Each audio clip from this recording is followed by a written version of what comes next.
es andrescamilo.rc95@yahoo.com. Reiterarles que este contacto es fundamentalmente si se presentan situaciones, circunstancias o inquietudes en relación con los contenidos académicos y temáticos del desarrollo del diplomado. ¿Listo?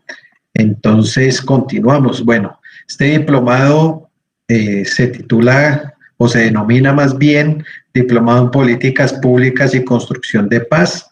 Para este corte del 2020 establecimos un cronograma que contempla su realización desde el 9 de junio, es decir, el día de hoy, hasta el 16 de julio.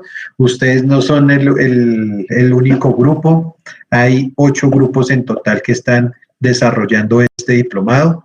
Cada uno de estos grupos tendrá de manera rotativa por módulo tanto un equipo de monitores que estará a disposición de la comunicación oficial con ustedes y por otra parte un grupo de docentes que estará a cargo también en una variación módulo de los contenidos temáticos y de conducir académica y pedagógicamente estas sesiones. Para esta versión del diplomado en el corte de 2020 se realiza bajo una alianza estratégica con la Universidad Bautista, con Justapaz y con entidades de cooperación internacional. Este diplomado se contempla a partir de 3 módulos y cada uno de estos módulos será de participación de ustedes y se requiere, por supuesto, que desarrollen e interactúen alrededor del desarrollo de estos 3 componentes. El primer módulo lo compone un área temática que enmarcada en la construcción de paz desde los territorios y a partir de allí se desarrollarán 3 capítulos que refieren a cada una de las sesiones, ¿sí? El capítulo 1 es sobre herramientas para la construcción de paz y las transformaciones de los conflictos. El capítulo 2 refiere al análisis de agendas de paz de La Habana y de Quito y cómo se genera, si se quiere, un análisis situado de lo que viene sucediendo en el momento alrededor de la consolidación de la paz y las tensiones y rupturas que se presentan allí. El capítulo 3 es sobre la construcción comunitaria y popular de las agendas territoriales de paz.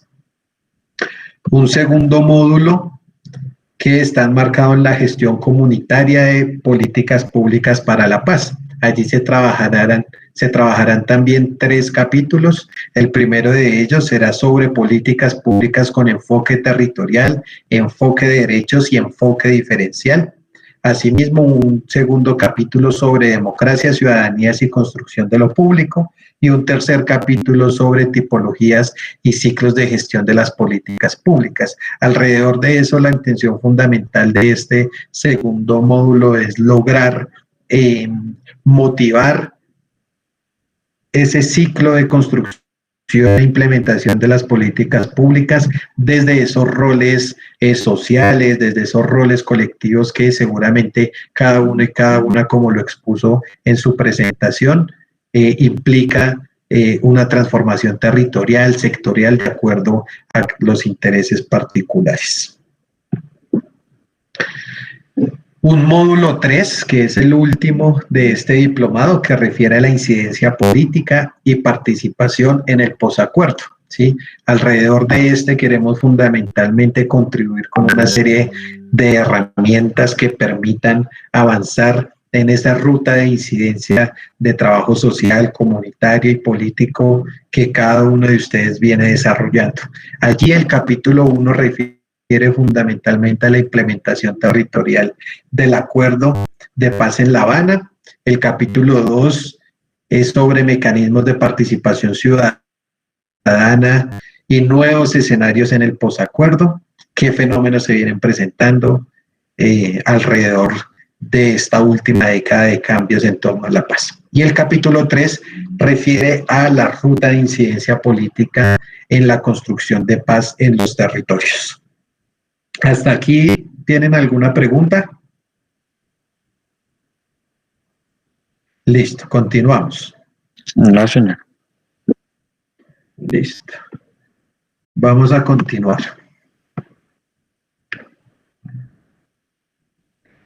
Digamos, este diplomado, como cualquier espacio formativo en los cuales hemos participado, tiene por un lado un componente académico estructurado en los módulos que ya ahorita les había señalado, pero adicionalmente lo pueden reflejar, se puede ver reflejado en la cartilla que Duan les envió como insumo, y que a partir de esta pueden hacer seguimiento. Esta cartilla fundamentalmente debe entenderse como un material de apoyo adicional complementario a los ejes temáticos, complementario al desarrollo que trabajemos en las sesiones y a las discusiones que aquí se vayan dando.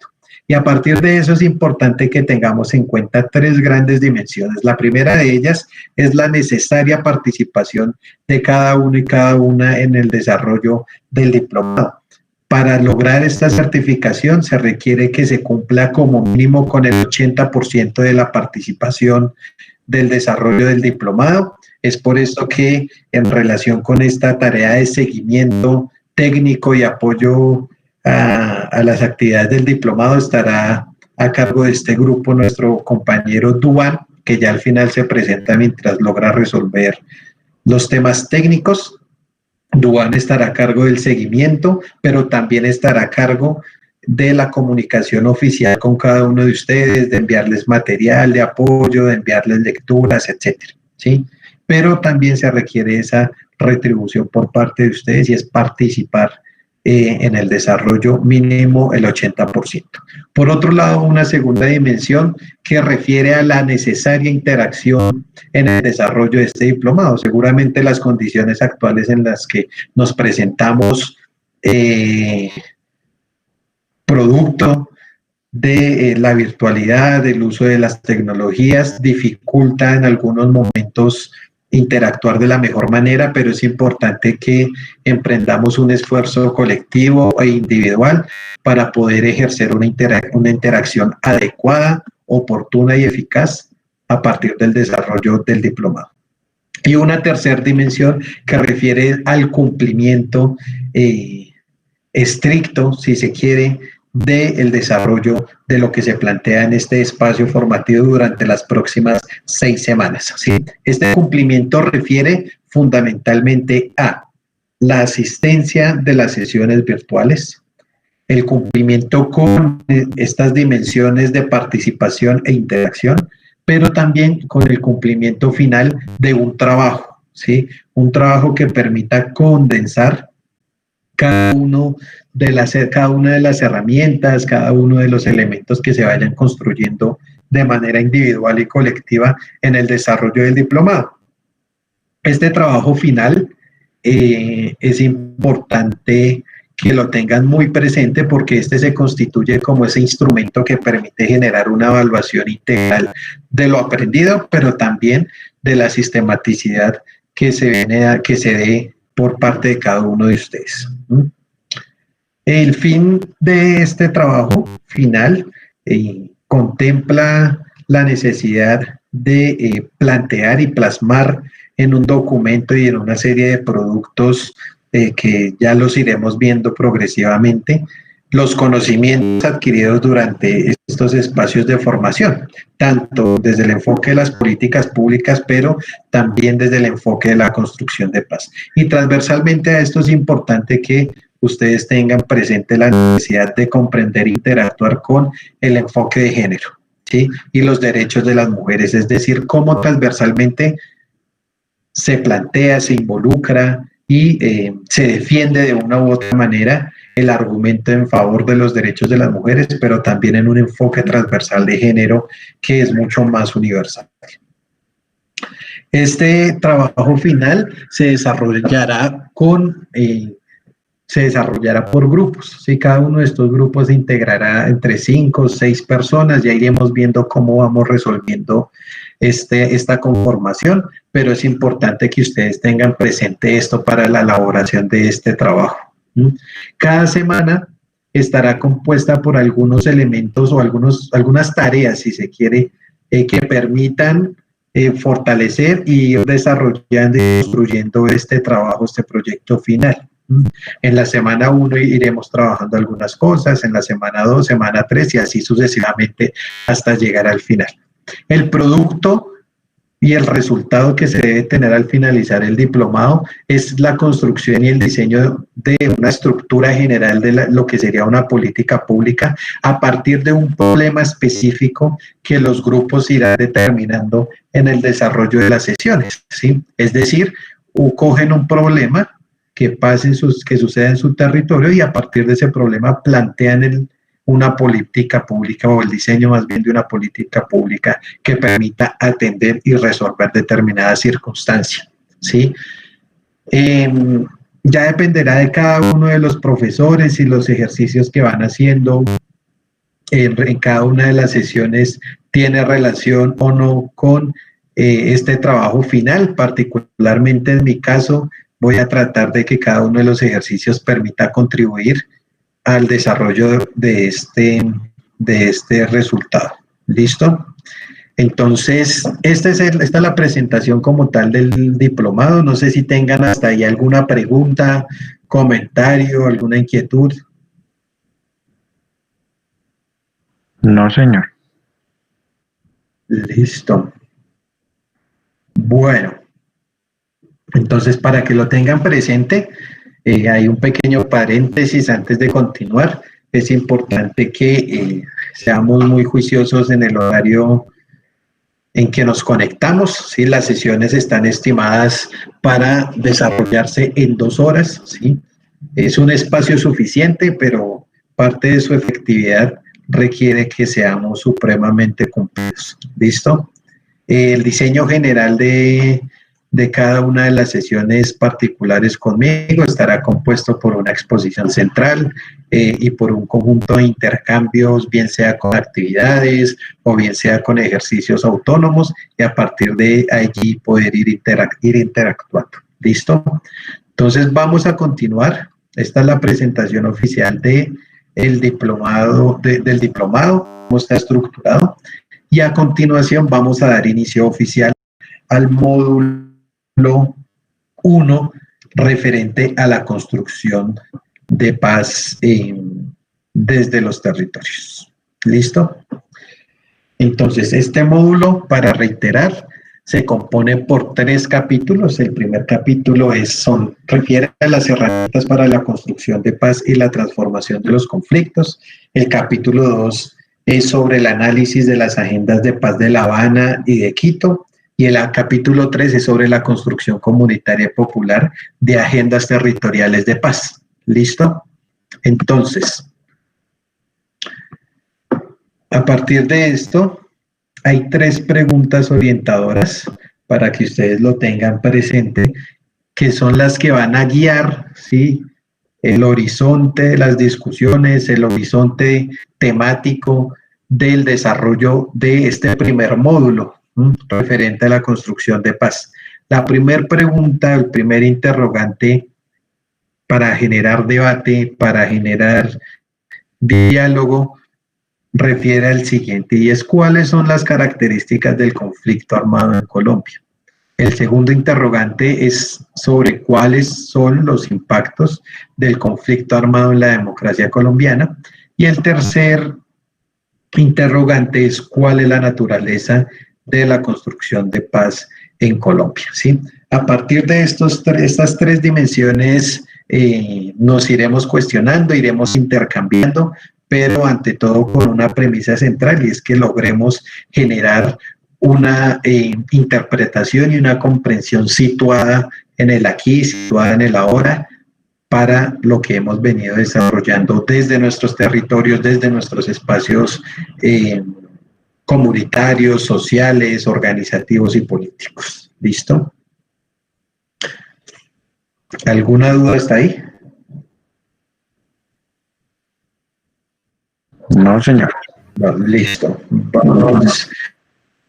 Listo, antes de dar inicio, vamos a hacer, son las 13:55, vamos a hacer una breve exposición aparte de esta diapositiva sobre algunos elementos que nos permitan entrar a profundidad de esta perspectiva situada de la construcción de paz.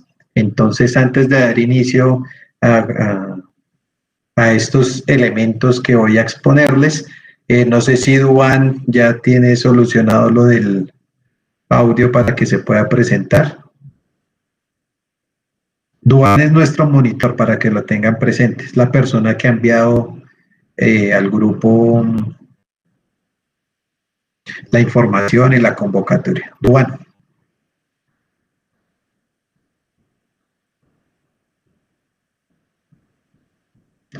No, nada que se soluciona. El tema del audio, listo. Lo dejamos para el final, Duan. ¿Listo? Entonces, bueno, compañeros, compañeras, nuevamente reiterar el agrado de compartir con ustedes. Y bueno, vamos a dar inicio a esto. Cualquier duda que ustedes tengan, cualquier comentario que quieran hacer, por favor, abren el micrófono y piden la palabra y así mismo vamos coordinando. ¿Listo? Bueno, lo primero que quisiera compartirles alrededor de la construcción de paz es la necesidad, como les venía señalando, de poder comprender de manera situada el momento en el que estamos viviendo. Y a partir de eso voy a señalar unos elementos que giran en torno a la relación global de Colombia y los retos universales que hoy atraviesan diferentes naciones y cómo a partir de eso existe una relación nacional de las formas, maneras y significados sobre la paz, ¿sí? Y vamos a hacer unos ejercicios muy sencillos que requieren del compromiso y de la buena disposición de cada uno de ustedes. ¿Listo? Entonces, en relación con eso, es importante partir de lo que nos encontramos. Y estamos envueltos hoy en una crisis global, ¿sí? Una crisis global que evidentemente es producto de una pandemia, pero que ha traído consigo la configuración de un conjunto de fenómenos que redundan en la crisis social, que redundan en la desigualdad y que redundan en escenarios de exclusión social, ¿sí? A partir de eso, es importante que tengamos en cuenta una noción, ¿sí?, que se puede interpretar de dos grandes maneras. La primera noción es que nos encontramos en un claroscuro, ¿sí? Autores como Gramsci, ¿sí?, planteaban que en medio de las crisis surgen los peores fenómenos de la sociedad, ¿no? Pero estas crisis se constituyen dentro de un espacio y dentro de un tiempo en donde lo viejo no termina de morir y lo nuevo no termina de nacer, ¿no? Por otro lado, de manera más actual, autores como Boaventura de Sousa plantean a partir del concepto de interregno, ¿sí?, es decir, esta serie de rupturas y tensiones entre el pasado, presente y futuro, ¿sí?, no dejan surgir fenómenos, ¿sí?, o no permiten posibilitar que surjan fenómenos que desencadenen un conjunto de cambios sociales. Dicho esto, es importante que nos entendamos a partir de ese preciso momento, ¿sí?, ese momento universal, ese momento global, en donde se configuran y se edifican rupturas entre el pasado o entre lo viejo, ¿no?, entre el presente, que es donde surgen esa cantidad de fenómenos, y entre el futuro, ¿sí? Evidentemente un futuro inexplorado, evidentemente es un futuro de muchas perspectivas. En relación con este contexto, hay unos fenómenos globales actuales que es importante que cada uno de nosotros y nosotras los tengamos en cuenta en relación con lo que implica hoy pensar la paz, pero también en relación con lo que implica pensar la paz, Colombia y el mundo, ¿sí? Y los voy a señalar a continuación. Cualquier cosa, estos retos que les señalo a continuación los pueden encontrar en el informe, buscan por internet, informe del Foro Económico Mundial sobre los riesgos globales 2020. Y ahí se despliegan una cantidad de análisis e interpretaciones sobre el momento global.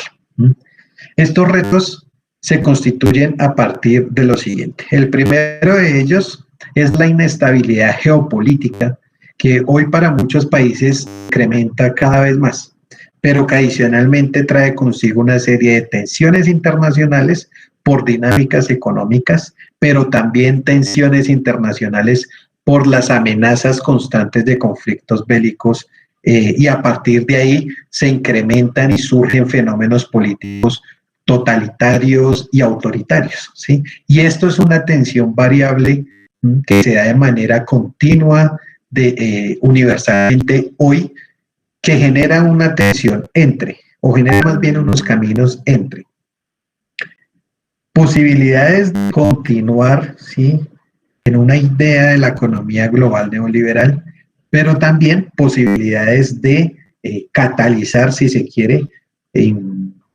caminos y posibilidades de construcción y profundización democrática y social.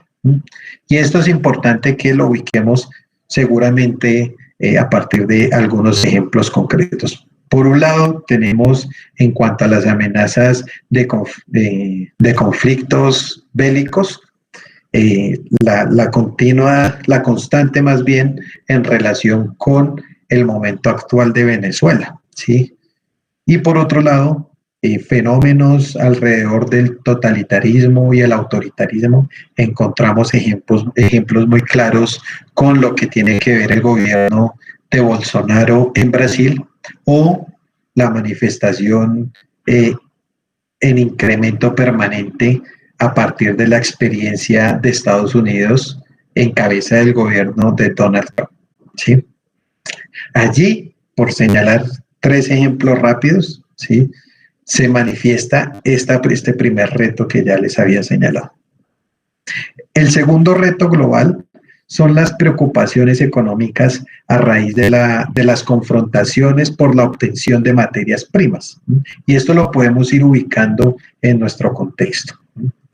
El exceso de acumulación de la riqueza mundial hoy es una consecuencia de las disputas centrales por materias primas, pero adicionalmente la acumulación de riqueza mundial sigue desenfrenada y cada vez es un fenómeno que genera una desaceleración de la circulación de capital, pero también consigo la profundización de una precariedad y una desigualdad social sin precedentes, ¿sí?, lo que afecta indudablemente la producción en diferentes sectores de la sociedad.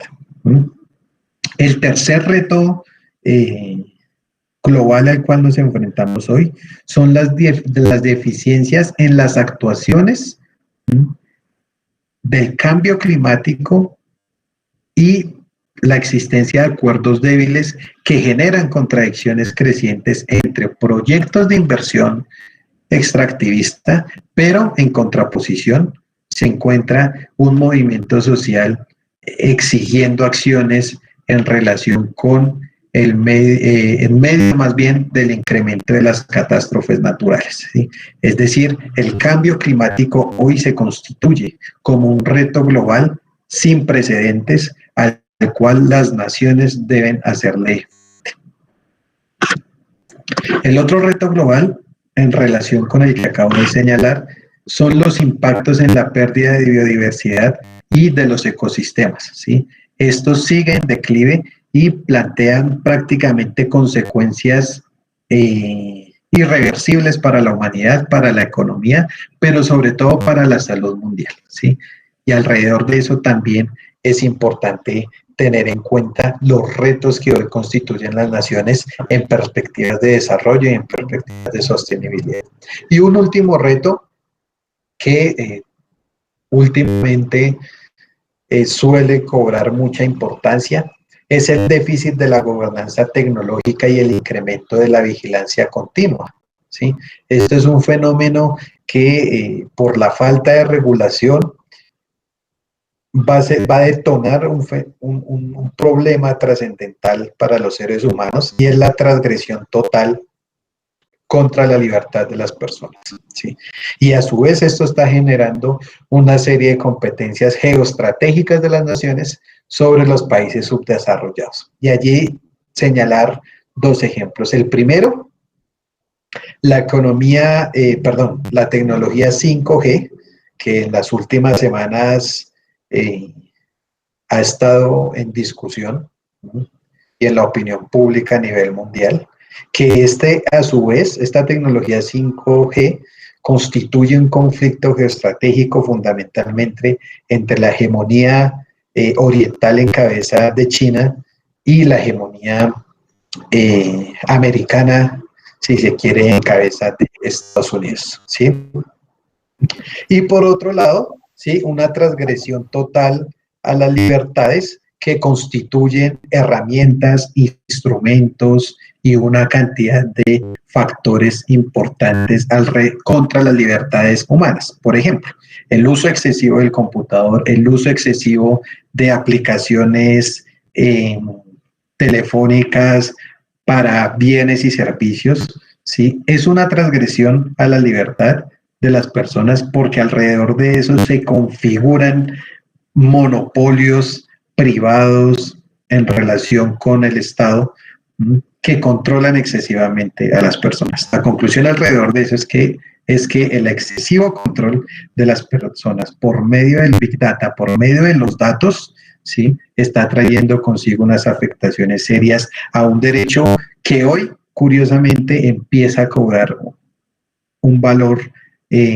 imprescindible en medio de esto que acabo de plantear, y es la libertad. Sí, el derecho a la libertad, el derecho a pertenecernos a sí mismos. Y a partir de estos retos globales, hoy debemos entendernos situadamente a lo que nos enfrentamos con la paz, a lo que nos enfrentamos con la construcción de la misma, a lo que nos enfrentamos en medio de un proceso de implementación difícil y a lo que nos enfrentamos en medio de una realidad nacional que ya expondré unos elementos a continuación. ¿Tienen alguna pregunta, comentario hasta ahí? No, señor. Listo. No, señor. Bueno, vamos a continuar.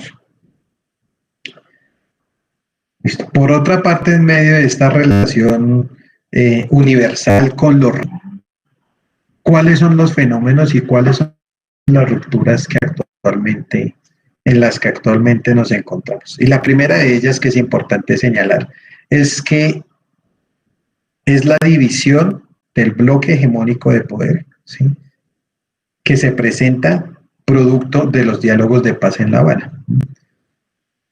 Una división del bloque de poder representada por un lado en una élite financiera, una élite económica en cabeza de Juan Manuel Santos, ¿sí?, pero por otro lado una élite financiera, una élite arraigada al control y al dominio de la tierra en Colombia, representada en el uribismo. Y a partir de estas dos dimensiones se desencadenan una cantidad de contradicciones, problemas y tensiones en Colombia. Por ejemplo, una de estas tensiones es el significado que hoy tiene la paz para los diferentes actores y para los diferentes sectores sociales, ¿sí? Una cosa es la concepción de la paz hoy para el uribismo, una cosa es la concepción de paz hoy para el sector financiero y corporativo, una cosa también es la paz para los movimientos sociales y populares, otra cosa seguramente es la paz para los sectores de la insurgencia, e inclusive una cosa es el significado de paz para un partido como las FARC, ¿no?